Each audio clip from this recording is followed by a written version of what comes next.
আসসালামু আলাইকুম। আমরা কিন্তু বরাবরই ফুলকপি ডাঁটাটা ফেলে দিই। তো আজকের এই রেসিপিটা দেখার পরে আর কখনো কিন্তু ইচ্ছে করবে না ফুলকপির এই ডাঁটাগুলো ফেলে দিতে। এত মজার আর এত টেস্টি একটা রেসিপি হয়তোবা অনেকে আগে কখনোই দেখেনি। তো এখানে আমি এই যে ফুলকপিটা আলাদা করে কেটে রেখে দিয়েছি, আর এই যে ডাঁটাগুলো জাস্ট এই ডাঁটাগুলো নিয়ে নেব। মাছ বরাবর যে ডাঁটা আছে সেটাও কিন্তু কেটে বেছে তারপর নিয়ে নেব। এই রেসিপিটা আমি যেদিন থেকে খেয়েছি তারপর থেকে আর কি আমার মনে হয়েছে এটা খুবই মজার একটা রেসিপি। আসলে আমরা কেন এটা ফেলে দিই।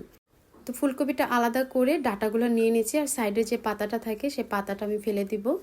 আর একটু ছোট ছোট করে যদি আঁশ টাশ থাকে সেটাও ফেলে দিবেন। তারপর মাছ বরাবর কেটে একটু চিকন করে নিব।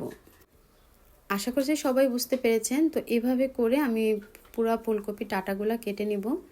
তো এই যে আমার কাটা হয়ে গেছে, আর দেখতে পাচ্ছেন কতটা ভালো লাগতেছে দেখেই। আর ওই যে বললাম যে মাছ বরাবর যে অংশটা থাকে সেটাও নিব, এটা সেই অংশটা। এখন এটা খুব ভালো করে ধুয়ে নিব 2-3 বার করে।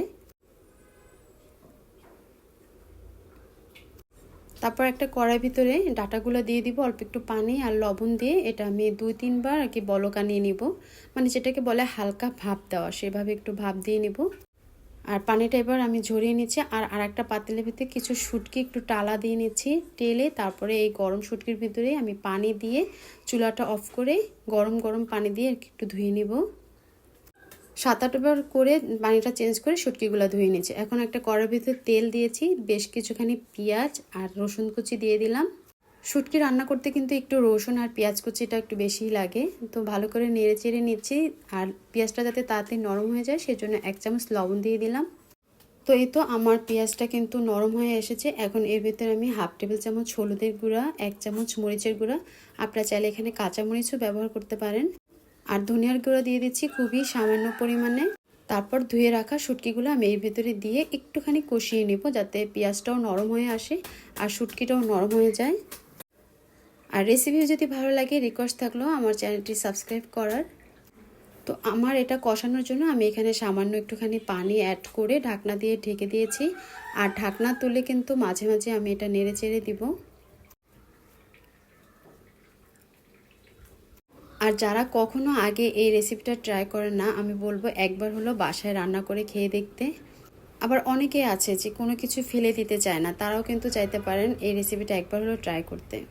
তো শুটকিটা কষানোর পরে এখন আমি দিয়ে দিচ্ছি আলু। আলুটা শুটকি আর ডাঁটাগুলার সাইজ অনুযায়ী আর কি একটু মোটা করে কেটে নিয়েছি। একটুখানি কষিয়ে তারপরে দিয়ে দিব সিদ্ধ করে রাখা সেই ডাঁটাগুলা। এখন ডাঁটাগুলো দিয়ে আরেকটু ভালো করে কষিয়ে নিব, 3-4 মিনিটের মতন আর কি কষিয়ে নিব। চুলার আঁচটা মিডিয়াম টু লোয়ের মাঝামাঝি রেখেই সামান্য একটু পানি দিয়ে চুলার আঁচটা আরও লো করে ঢাকনা দিয়ে ঢেকে মাঝে মাঝে ঢাকনা তুলে নেড়ে চেড়ে দিব। আর এ পর্যায়ে কয়েকটা কাঁচামরিচ এখানে অ্যাড করে দিতে পারেন। আর এভাবে ঢাকনা দিয়ে ঢেকে ততক্ষণ রান্না করব যতক্ষণ না পর্যন্ত আমার আলু আর ডাঁটাটা সিদ্ধ হয়ে যাচ্ছে পুরোপুরি। আর এই রেসিপিটাতে কোনো রকম ঝোল ভালো লাগে না, মাখা মাখা হলেই বেশি ভালো লাগে। তো আমার এটা দেখতেই পাচ্ছেন কতটা মাখা মাখা হয়েছে, আর সবগুলা সবজি কিন্তু সিদ্ধ হয়ে গেছে। তো তৈরি হয়ে গেল আমার ফুলকপি ডাঁটা দিয়ে শুটকি রান্না। আশা করছি সবার কাছে ভালো লাগবে। যদি ভালো লাগে কমেন্ট সেকশনে একটু কমেন্টস করে যাবেন। তা আজ এ পর্যন্তই, আল্লাহ হাফেজ।